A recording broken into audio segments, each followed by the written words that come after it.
humblemud. Early on, when I was first putting together what would eventually become this channel and deciding what I wanted it to be, one of the very first questions I asked myself was if I could identify the game that marked that specific point in my life where I started to look at games as more than just entertainment and more as an art form. The moment where I became aware of all of the work that goes into making a game, and when I started wanting to research video game history. When debating this, my natural inclination was to point to the very first game I ever played that I remember just blowing me away and changing things up. And while I love Super Mario Bros. 3 and will never forget getting the Super Leaf for the first time and realizing what it allowed me to do, or how it felt to find the secret warp whistle for the first time, I don't think that this was the game. You see, while this game was amazing back then and absolutely still holds up today, it's a 10 out of 10 full stop, don't get me wrong, I was still a young kid, and I don't know about you, but a lot of the things I loved back then just were to me. What I mean is, it wasn't like I was thinking about all of the work that was likely involved in crafting every scene in The Land Before Time, even though I watched that movie a billion times. I didn't think about who the people behind the pen were crafting all of those stories that I loved surrounding Batman. And so when I watched Littlefoot, read my Batman comics, or jumped into the world of Mario 3 as a kid, these were just entertainment. Experiences, facts of life, things that I enjoyed but didn't put too much thought into yet because I didn't have many thoughts to give. I just knew that they were awesome and that they captured my imagination. But one day we would get a PlayStation 1, and while we didn't have much, we really enjoyed games like Spyro the Dragon, Einhänder, and we had this demo disc that allowed me to replay this one track from Ridge Racer Type 4 over and over again. While my brother and I were mostly playing Spyro since Einhänder was way too hard at the time, my parents surprised us one day with a game that I think they bought almost as much for themselves as they did for us. The reason I say this is because this was a game packed with the arcade classics that they grew up with, and ended up being fun for the whole family for a good bit there. While eventually the novelty wore off and my parents got their fill of nostalgia, I kept playing this game, and it's from my own play sessions here that the way I looked at games literally changed forever. It might seem like kind of an odd pick to you at first, but let me explain. The game that changed everything for me was Namco Museum Volume 1. If you're not aware, this was the first title in the long-running Namco Museum arcade compilation series, and this particular one included Pac-Man, Rally X, New Rally X, Bosconian, Pole Position, and Toy Pop. My mom grew up with Pole Position, and so she would play that one occasionally, and my dad would sometimes come into my room after a long day of work and we'd get together for some games of Galaga or Einhänder. He'd usually let me win a couple of times, I mean I was little, but he would eventually demolish my high score at some point just to let me know that he still got it. Eventually though, they both played less and less, and Namco Museum truly became mine at this point. And I loved the games in this collection, especially Pac-Man, Galaga, and New Rally X at the time. But the thing that set this Namco Museum game apart from the ones on later consoles, and the thing that changed my outlook on games, was the way that the museum component was presented. You see, a lot of arcade compilation games nowadays are essentially glorified ROM collections in a pretty package with a couple extra features. And don't get me wrong, they usually include some cool supplemental things to look at, they're still cool to have, and I love stuff like this, but the experiences they offer are not quite the same as what you could experience on the PS1 Namco Museums that started it all. While Namco Museum 50th Anniversary on the GameCube, for example, has you circle around some arcade cabinets and choose which game you want to play, and Namco Museum on the Switch has you simply scrolling through a menu to decide what you want to play. The original 5 volumes of the Namco Museum games released on the PlayStation 1 had a virtual museum that you could physically walk around in via a first-person perspective, in addition to a quick menu for the games. This museum was complete with rooms themed after the games that you had access to, and all sorts of informational tidbits that you could look at and interact with. And when I think about what felt like many hours that I spent perusing through this game's museum over and over and over again, this was where I realized as a kid that these things I really enjoyed, like Galaga, Mario 3, Littlefoot, or Batman, these were things made by people, likely multiple people, who poured their blood, sweat, tears, time, brain power, and love into making something for a single-digit-year-old boy like myself to enjoy. This tiny plastic case, holding a disc I'd pop into my little gray console without a second thought, was the end product. But more than that, it was the result of a series of countless technological and creative advances that came together in conjunction with the right people at the right time to develop something I could experience in my home, whereas previously, I would have had to get my parents to take me to an entirely different place with a bag full of quarters, mind you, to enjoy. And yes, while you could get a halfway decent version of Galaga on the NES, for example, the versions of these classic games in this collection are running off the original arcade source codes rebuilt to run on PS1 hardware without really any drawbacks. They're pretty much as close to the arcade experience as arcade perfect as you can get. Just spend 15 seconds going from the NES Galaga to Namco Museum Galaga and you will feel the difference. No shade to the NES, but there is no comparison. Even more than all of that, thanks to the museum, I had an opportunity to examine pamphlets, artwork, and so much more, and often these documents were from Japan itself, a country I still haven't been able to go to yet. All of the paraphernalia that I was rifling through were for games that were created well over a decade before I was born, and it was thus a piece of interactable history that I wouldn't have known anything about if it weren't for this game. And keep in mind, this was a game from 1995 before the internet was mainstream. With all of that said, let me take you on a tour of the very first Namco Museum so you get an idea of how it feels unique from pretty much any of the compilation games we see even today. Especially when we think about the gradual shift in branding that Pac-Man was enduring as a character between the releases of Pac-Land in the 80s and Pac-Man World at the end of the 90s, this opening cutscene of Pac-Man running through this bright and colorful world with bombastic music is right on brand. He's running from Ghost, and right off the bat you can see cameos from Bosconian, Rally X, and Galaga, and poor old Pac is forced to eat the dust of those rude Rally X drivers. As the dust settles and the smoke clears, he sees the curvaceous Miss Pac-Man, she helps him up, and they decide to go on a little date to the museum together. Really sweet, lighthearted, fun stuff.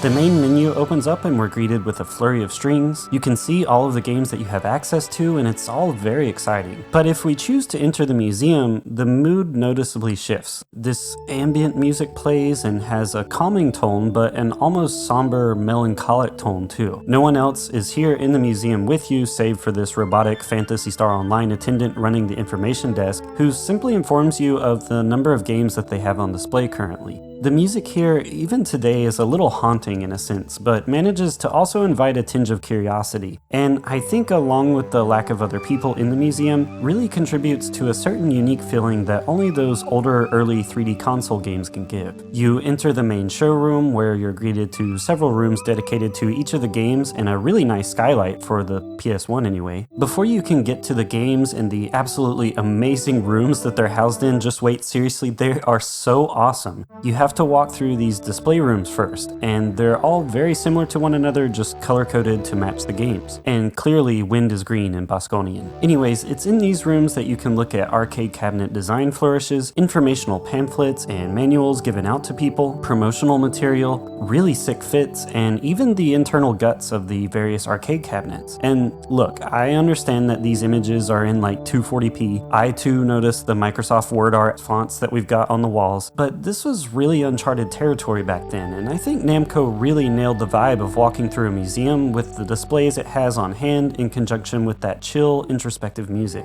And on the topic of the music, I remember really jamming out to this game back in the day as a kid, but I couldn't place what song it was that made me feel like that. I remember pretty vividly playing Pokemon or Mario Land or something like that on my Game Boy, and having this game running in the background while I played because this music was just such a jam. It was when I went into the sound and data room nearly 20 years later to capture footage for this game where I remembered why I thought it was so easy to chill in this museum. I mean, the sound data room is basically a bar and lounge. You can listen to various sounds and effects from any of the games, which is super nostalgic, but it was when I started looking through those Namco Community NG magazine covers filled with the sick artwork where I remembered this groovy little tune, and the memories of having this in the background came rushing back. This music and the secondhand nostalgia I would get from looking at these magazines really contributed to the overall vibe. I've always been a huge fan of the original Pac-Man artwork with his big Pinocchio nose and how the outlines feel a little scratchy at a glance because there are certain segments not filled filled in, like his elbow here. It was definitely a stylistic choice, and I think it worked. And back on the topic of the main display rooms for the games, they also contain pointers for you on how to do better and share fun facts that you might have not immediately recognized. Color me stupid, but I was today years old when I found out that Pac-Man actually moves faster if there aren't any pellets in his way, and that he can turn corners faster when the ghosts get close to him. Hopefully someone else didn't know that either, so I don't feel too dumb. But this was just another example of how I think this game was so perfectly made and ahead of its time back then, as his increased speed due to his anxiety was something I never noticed because I was getting just as anxious watching the ghost trail me. So all in all, I spent an hour and a half going back through and getting footage of every room, every exhibit within this museum after all of these years, examining pretty much everything there is to see and playing at least a round or two of every game. So you can imagine how, as a kid, this place felt massive. There's no way that you would have the attention span to go through the entire museum in one go, so most likely you'd have made repeat visits in between game sessions over the course of a month or something like that. There was a lot to buy into back then with this game, and this place felt magical to me. And the most magical places in the museum are the rooms that house the arcade cabinets themselves. We are going to start off with a bang and look at the Galaga room, which basically puts you inside the cockpit of the ships from that game. Helldivers 2, eat your heart out. This is sick. You're telling me that we're playing on top of a galaxy? And look at all those lights. All of the rooms feature usually dynamic, upbeat remixes of the original arcade games, and my favorite is probably from the fitting Vaporwave Lost in Space room designed for Bosconian. Here is actual footage of me jamming out to this killer track in this room that I had completely forgotten about.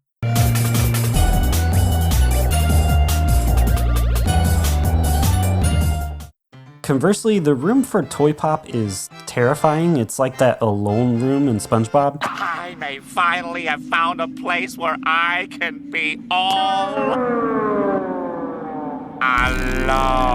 And I remember as a kid never liking this game. I read the tips in the gallery room beforehand this time though, and forced myself to actually learn the game. I have to say I enjoy it a lot more now than I did back then. It kind of reminds me of a cross between Gauntlet, Game Ground, and Bomberman. I just couldn't get back into it then because it was vaguely scary to me and honestly still is, but it's fun enough. The Rally X room puts you right in the middle of its maze-like corridors, complete with racers zooming by, which is super fitting, and you see the game's main vehicle front and center. Pole position has you setting foot at the beginning of its racetrack with a roaring audience on either side if you use your imagination. And I like how you can walk around its arcade cabinet. Pole position was another one I was never really good at, and while I still like games like Hang On or Outrun better, I read some of the tips that the museum provides about gear shifting and I did a lot better than I did as a kid at least. Surprisingly, Rally X and New Rally X were the ones I disliked the most when I returned to them as an adult, and that was something I never expected because I played the hell out of those games when I was little. The Pac-Man room I never understood back then as a kid, but it's because I didn't grow up with Pac-Land. If you didn't know, Pac-Land is essentially the game that was responsible for determining Pac-Man's entire moveset in Smash Bros. You're chilling at the Pac-Man house all of a sudden, and right where the perfect spot for a charcoal grill would be, you've got Pac-Man's arcade machine. Exploring all of this again after all of this time, I was a tad worried that this game might not hold up or feel the same to me. And yeah, while the graphics are not up to today's standards, I can remember exactly how I felt going through the halls of this museum for the first time when I was a kid.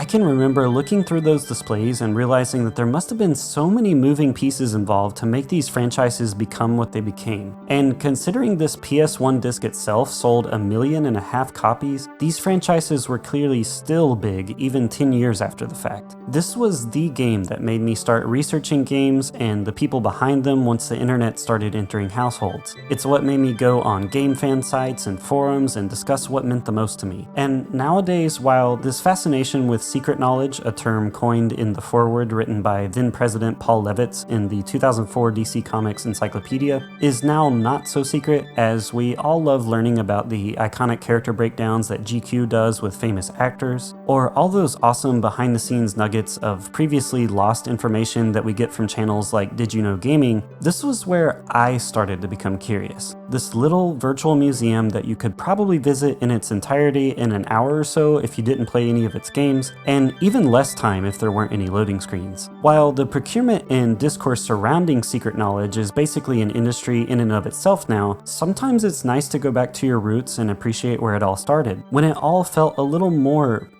secret. If you're still here, thanks so much for watching, and as always, stay humble.